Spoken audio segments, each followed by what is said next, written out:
Chapter 12 Verb.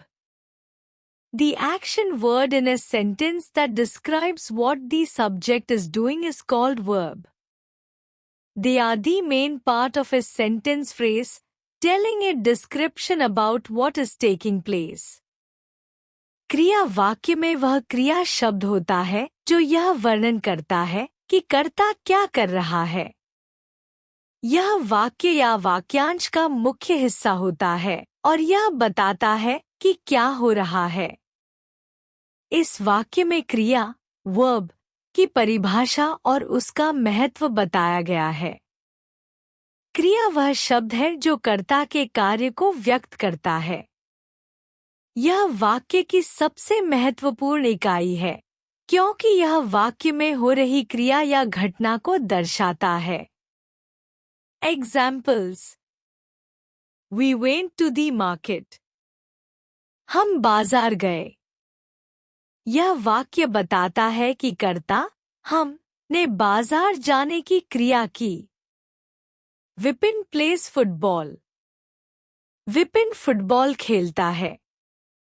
यह वाक्य कर्ता विपिन की क्रिया फुटबॉल खेलना को दर्शाता है। विद्या सिंग्स ए सॉन्ग। विद्या एक गाना गाती है। यह वाक्य विद्या की गाने की क्रिया को व्यक्त करता है। The little baby is smiling. छोटा बच्चा मुस्कुरा रहा है। यह वाक्य बच्चे की मुस्कुराने की क्रिया को दर्शाता है। Auxiliary and main verb. Auxiliary verb सहायक क्रिया। The verb that has no meaning of its own but is necessary for the grammatical structure of the sentence is called an auxiliary or helping verb. They include वे क्रियाएं जिनका अपना कोई स्वतंत्र अर्थ नहीं होता, लेकिन वाक्य की व्याकरणिक संरचना के लिए आवश्यक होती हैं। उन्हें सहायक क्रिया, auxiliary और helping verbs कहा जाता है। इनमें शामिल हैं। They include। इसमें शामिल हैं। इस वाक्य में सहायक क्रियाओं auxiliary verbs की परिभाषा दी गई है। ये क्रियाएं वाक्य में मुख्य क्रिया को समर्थन देती हैं और वाक्य की संरचना को सही बनाती हैं। इनका स्वतंत्र रूप से कोई अर्थ नहीं होता, लेकिन यह मुख्य क्रिया को अर्थपूर्ण और व्याकरणिक रूप से सही बनाने में मदद करती हैं। Primary auxiliaries be, do, have and their forms are used before the main verb.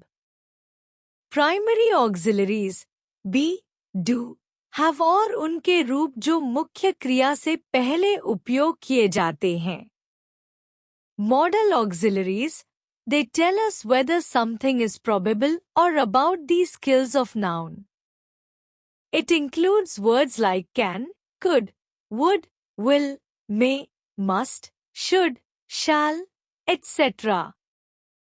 Modal auxiliaries ये बताते हैं कि कुछ संभव है या नहीं और यह संज्ञा की क्षमता के बारे में जानकारी देते हैं। इनमें can, could, would, will, may, must, should, shall आदि शब्द शामिल हैं। Main verb मुख्य क्रिया। A verb that has a meaning of its own and tells us something is called the main verb. It includes वह क्रिया जिसका अपना अर्थ होता है और जो हमें कुछ बताती है उसे मुख्य क्रिया कहते हैं। It includes इसमें शामिल हैं। इस वाक्य में मुख्य क्रिया मेन वर्ब की परिभाषा दी गई है। यह क्रिया स्वतंत्र रूप से अर्थपूर्ण होती है और वाक्य के मुख्य कार्य या स्थिति को व्यक्त करती है। मुख्य क्रिया यह बताती है कि कर्ता सब्जेक्ट क्या कर रहा है या वाक्य में क्या हो रहा है। Transitive verb the verb which has an object to complete its meaning and to receive the action expressed is called transitive verb. वह क्रिया जिसका अर्थ पूर्ण करने और क्रिया का परिणाम प्राप्त करने के लिए एक कर्म की आवश्यकता होती है, उसे सकर्मक क्रिया कहा जाता है। सकर्मक क्रिया वह क्रिया है जो किसी वस्तु, ऑब्जेक्ट पर की जाती है। यह क्रिया अपने आप में पूर्ण नहीं होती जब तक इसे कोई कर्म न मिले। कर्म वह है जो क्रिया का प्रभाव प्राप्त करता है। Examples: Vishnu kicked the ball. Vishnu ने गेंद को मारा। यह वाक्य गेंद को क्रिया मारा का परिणाम दिखाता है। Monu baked an apple pie for her mother. Monu ने अपनी माँ के लिए सेब की पाई बनाई। यहाँ सेब की पाई प्रत्यक्ष कर्म है और माँ अप्रत्यक्ष कर्म है। The child ate the cookies. बच्चे ने कुकीज खाई। कुकीज प्रत्यक्ष कर्म है। She wrote a letter to her aunt. उसने अपनी चाची को पत्र लिखा। पत्र प्रत्यक्ष कर्म है और चाची अप्रत्यक्ष कर्म है। As shown in above sentences, transitive verb may take one object or two objects, direct and indirect. Direct object is the receiver of the action done by the verb in the sentence, like ball, apple pie, cookies and letter. ऊपर दिए गए वाक्यों से यह स्पष्ट होता है कि सकर्मक क्रिया में एक या दो कर्म हो सकते हैं, प्रत्यक्ष और परोक्ष।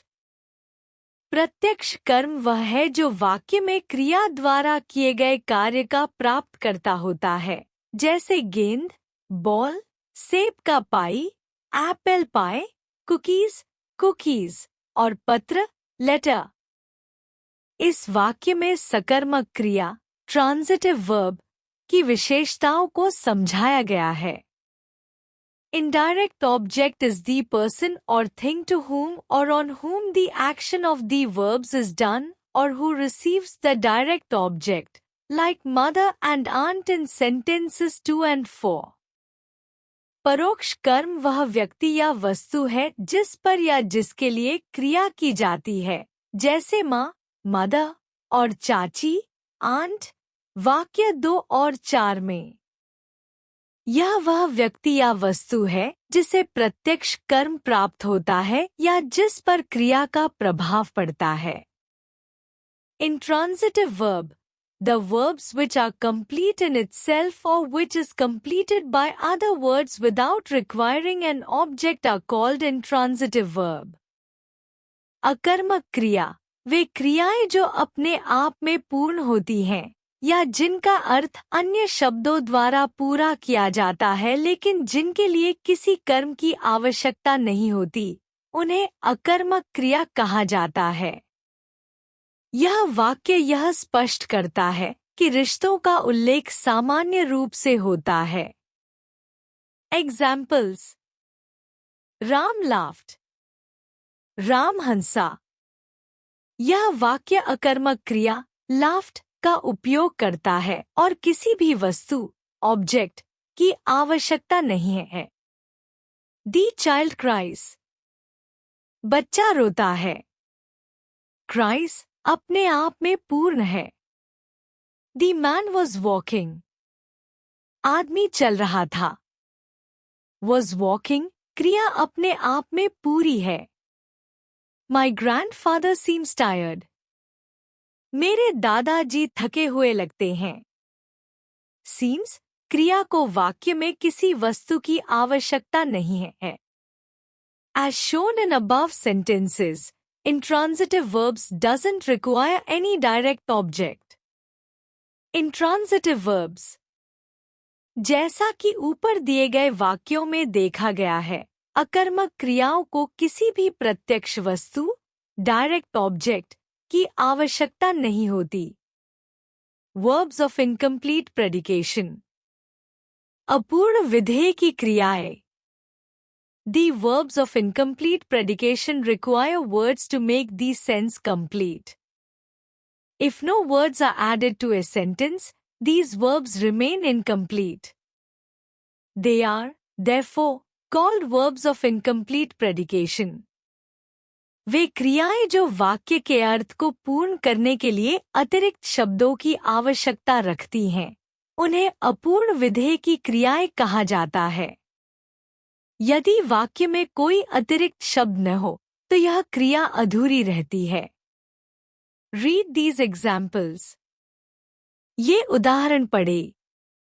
The baby is. बच्चा है। My father seems. मेरे पिता लगते हैं। The beggar becomes. भिखारी बन जाता है। In the above sentences, the verb is, seems and becomes don't convey a complete sense. These verbs require some words to complete the sense. उपरोक्त वाक्यों में क्रियाएं is, seems और becomes अपना पूरा अर्थ नहीं प्रकट करती हैं। इन क्रियाओं को अर्थ पूर्ण करने के लिए कुछ शब्दों की आवश्यकता होती है। इन वाक्यों में क्रियाएं is, seems और becomes अकेले में पूर्ण अर्थ नहीं देती हैं। इन्हें पूरा अर्थ देने के लिए इनके साथ कुछ विशेषण या अन्य शब्द जोड़ने पड़ते हैं, जैसे asleep, सो रहा है, tired, थके हुए। Now, read these sentences. अब ये वाक्य पढ़े। The baby is asleep. बच्चा सो रहा है। My father seems tired. मेरे पिता थके हुए लगते हैं। The beggar becomes rich. भिखारी अमीर बन जाता है। Now, the above sentences make complete sense because some words, asleep, tired, and rich, have been added to words given in these sentences 1, 2 and 3 respectively.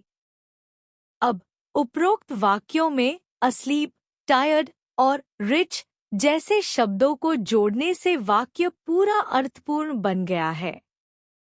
पहले वाक्यों में क्रियाएं अकेली अर्थ नहीं दे रही थी, लेकिन दूसरे वाक्यों में विशेषण जोड़ने से वाक्य का अर्थ स्पष्ट हो गया है, जिससे वाक्य पूर्ण और समझने योग्य बन गया है।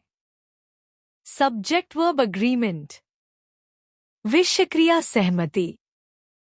In a sentence, the subject and the verb must agree. This means that if the subject is singular, the verb cannot be plural and vice versa. This is what we call as subject-verb agreement. एक वाक्य में विषय और क्रिया का mail होना आवश्यक है। इसका अर्थ है कि यदि विषय एकवचन है, तो क्रिया बहुवचन नहीं हो सकती और इसके विपरीत। इसे हम विषय क्रिया सहमति कहते हैं। वाक्य में विषय और क्रिया का संख्या, एकवचन या बहुवचन, में मेल होना जरूरी होता है। एकवचन विषय के साथ एकवचन क्रिया और बहुवचन विषय के साथ बहुवचन क्रिया का प्रयोग होता है। Examples. उदाहरण: The dog growls when it is hungry. कुत्ता गुर्राता है जब वह भूखा होता है। पहले वाक्य में the dog एकवचन विषय है, इसलिए क्रिया growls भी एकवचन है। The dogs growl when they are hungry. कुत्ते गुर्राते हैं जब वे भूखे होते हैं। दूसरे वाक्य में the dogs बहुवचन विषय है, इसलिए क्रिया growl भी बहुवचन है। Rules of subject-verb agreement. विषय क्रिया सहमति के नियम। Let us now study few rules to understand the concept of subject-verb agreement apart from the main rule given above. आइए अब कुछ नियमों का अध्ययन करें ताकि मुख्य नियम के अलावा कर्ता क्रिया के सामंजस्य subject-verb agreement की अवधारणा को समझा जा सके। Rule 1. The number of the subject, singular or plural, will not change due to words phrases in between the subject and the verb. नियम 1, कर्ता सब्जेक्ट की संख्या एकवचन या बहुवचन शब्दों वाक्यांशों के बीच में होने के बावजूद नहीं बदलती है। Examples: A bouquet of pink roses lends fragrance to the hall. गुलाबी गुलाबों का गुलदस्ता हॉल में खुशबू फैलाता है। बुके एकवचन है, इसलिए क्रिया लेंस भी एकवचन होगी। One of the glasses is empty. गिलासों में से एक खाली है। One एकवचन है, इसलिए इस का उपयोग किया गया है। Rule 2, subjects that are joined by and in a sentence use a plural verb. Subjects that are joined by either or neither nor use a singular verb. वाक्य में कर्ता जोड़े गए हों और and का उपयोग किया गया हो तो बहुवचन क्रिया प्लूरल वर्ब का उपयोग होता है। वहीं यदि कर्ता either or या neither nor से जुड़े हों तो एकवचन क्रिया सिंगुलर वर्ब का उपयोग होता है। Examples: A car and a bike are my means of transportation. एक कार और एक बाइक मेरे परिवहन के साधन हैं। And यह कर्ता को बहुवचन बनाता है, इसलिए बहुवचन क्रिया का उपयोग होता है। Neither sugar nor jaggery is available. न तो चीनी और न ही गुड़ उपलब्ध है। Either और neither nor ये कर्ता को एकवचन रखते हैं, इसलिए एकवचन क्रिया का उपयोग होता है। Rule 3, The verb in a sentence containing or either or neither nor agrees with the noun or pronoun closest to it. नियम 3, वाक्य में और either or neither nor वाले वाक्य में क्रिया उस संज्ञा या सर्वनाम के साथ मेल खाती है जो इसके सबसे करीब होता है। Examples: Neither the plates nor the serving bowl goes on that shelf. ना तो प्लेटें हैं और ना ही सर्विंग बाउल उस शेल्फ पर जाता है।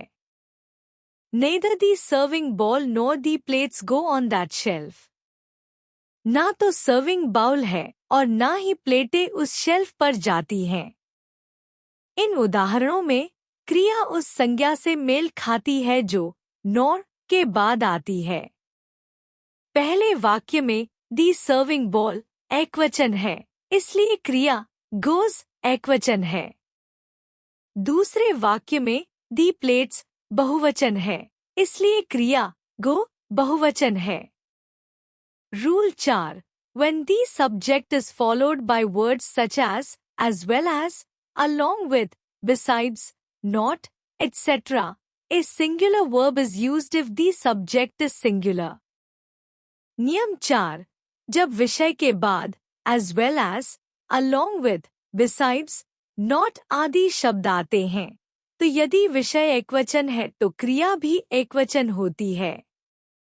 Examples: The actress, along with the photographer, is expected shortly. अभिनेत्री साथ ही फोटोग्राफर जल्द ही अपेक्षित है। Excitement, as well as nervousness, is the cause of her trembling. उत्साह साथ ही घबराहट उसकी कांपने का कारण है। इन वाक्यों में along with और as well as जैसे शब्दों के बाद जो अतिरिक्त जानकारी दी गई है वह मुख्य विषय के साथ मेल नहीं खाती। मुख्य विषय एकवचन है, इसलिए क्रिया भी एकवचन ही रहती है। Rule 5, in sentences that begin with here, there, the true subject usually follows the verb. नियम 5, जिन वाक्यों की शुरुआत here या there से होती है उनमें वास्तविक विषय आमतौर पर क्रिया के बाद आता है। Examples: There is a high hurdle to jump. वहां उछलने के लिए एक ऊंचा बाधा है। Here are the keys. यहाँ चाबियां हैं।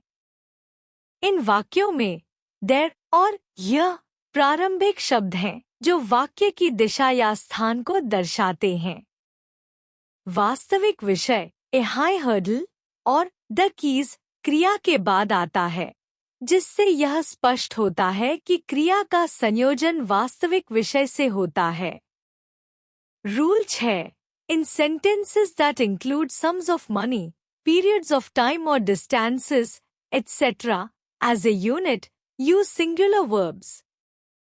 नियम 6 जिन वाक्यों में धन की राशि, समय की अवधि या दूरी आदि एक इकाई के रूप में शामिल होती है, उनमें एकवचन क्रिया का उपयोग करें। Examples 5 miles is too far to walk. 5 मील चलने के लिए बहुत दूर है। 10 years is the maximum sentence for that offense. उस अपराध के लिए अधिकतम 10 वर्ष की सजा है। धन की राशि, समय की अवधि या दूरी जैसे एकीकृत संज्ञाओं को एकवचन माना जाता है, इसलिए इनका संयोजन क्रिया के साथ एकवचन ही होता है। चाहे संख्या बहुवचन हो, लेकिन यह एक इकाई के रूप में प्रयोग हो रही है। Rule 7 in the case of words such as a lot, of, all, some, etc. Pay attention to the noun after of. If the noun after of is singular, use a singular verb. If plural, use a plural verb. नियम 7 a lot, of, all, some आदि शब्दों के मामले में of के बाद आने वाले संज्ञा पर ध्यान दें। यदि of के बाद संज्ञा एकवचन है तो एकवचन क्रिया का प्रयोग करें, यदि बहुवचन है तो बहुवचन क्रिया का प्रयोग करें। Examples A lot of the pies have disappeared. बहुत सारे पाई गायब हो गए हैं। All of the pie is gone. सारी पाई चली गई है। पहले उदाहरण में the pies बहुवचन है, इसलिए क्रिया have disappeared बहुवचन है।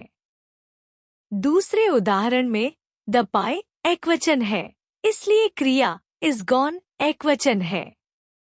यह नियम ऑफ के बाद आने वाली संज्ञा की संख्या पर आधारित है। Rule 8 in the case of collective nouns such as group, population, family, in a sentence the verb can be singular और plural depending on their use in the sentence. नियम 8 समूह जैसे संज्ञाओं जैसे ग्रुप, पॉपुलेशन, फैमिली के मामले में वाक्य में उनके उपयोग के आधार पर क्रिया एकवचन या बहुवचन हो सकती है। Examples The herd is stampeding. भेड़ियां दौड़ रही हैं। The majority rules most of the time. अधिकांश समय शासन करते हैं। The herd एक समूह है और इसे एकवचन क्रिया इस स्टैम्पिंग के साथ प्रयोग किया गया है। वहीं द मेजॉरिटी भी एक समूह है, लेकिन इसे बहुवचन क्रिया रूल्स के साथ प्रयोग किया गया है, क्योंकि यहाँ यह कई लोगों को संदर्भित करता है। Rule 9 in sentences that express a wish, request और contrary to fact the word were is used instead of was. नियम 9 ऐसे वाक्यों में जो एक इच्छा, अनुरोध या वास्तविकता के विपरीत कुछ व्यक्त करते हैं, वहां was के स्थान पर वह का उपयोग किया जाता है। Examples I wish it were Friday. काश आज शुक्रवार होता। If Sohan were here, you'd be happy. यदि सोहन यहाँ होता तो तुम खुश होते। I wish it were Friday में it एकवचन होने के बावजूद वह का उपयोग किया गया है क्योंकि यह एक इच्छा को व्यक्त करता है। I wish it were Friday में it एकवचन होने के बावजूद वह का उपयोग किया गया है क्योंकि यह एक इच्छा को व्यक्त करता है। निष्कर्ष इस अध्याय में वर्ब क्रिया के प्रकार, उनके उपयोग और सब्जेक्ट वर्ब अग्रीमेंट के नियमों पर चर्चा की गई है। वर्ब का महत्व। वाक्य में क्रिया किसी कार्य, स्थिति या घटना का वर्णन करती है। उदाहरण, विपिन प्लेज फुटबॉल। वर्ब के प्रकार। ऑक्सिलरी वर्ब्स, सहायक क्रियाएं जो मुख्य क्रिया के साथ उपयोग होती हैं। Primary auxiliaries, be, do, have. Modal auxiliaries, can, could, may, must आदि। Main verbs. ट्रांजिटिव वर्ब्स, जिनमें एक वस्तु, ऑब्जेक्ट की आवश्यकता होती है। उदाहरण, Vishnu kicked the ball. Intransitive verbs, जिनमें वस्तु की आवश्यकता नहीं होती। उदाहरण, Ram laughed. Verbs of incomplete predication, जो पूर्ण अर्थ के लिए अतिरिक्त शब्दों की आवश्यकता रखते हैं। उदाहरण, the baby is asleep. Subject verb agreement. वाक्य में विषय और क्रिया का मेल होना चाहिए। उदाहरण, The dog growls when it is hungry. The dogs growl when they are hungry. Subject verb agreement के नियम। रूल 1, विषय के बीच में आने वाले शब्द वाक्यांश वाक्य की क्रिया को प्रभावित नहीं करते। उदाहरण, A bouquet of pink roses lends fragrance to the hall. Rule 2, and से जुड़े विषय बहुवचन क्रिया लेते हैं। Either or, neither nor एकवचन क्रिया लेते हैं। उदाहरण, A car and a bike are my means of transportation. Rule 6, धनराशि, समय अवधि, दूरी आदि एक इकाई के रूप में एकवचन क्रिया लेते हैं। उदाहरण, 5 miles is too far to walk. Rule 9, इच्छा या विपरीत स्थिति में व का उपयोग होता है। उदाहरण, I wish it were Friday.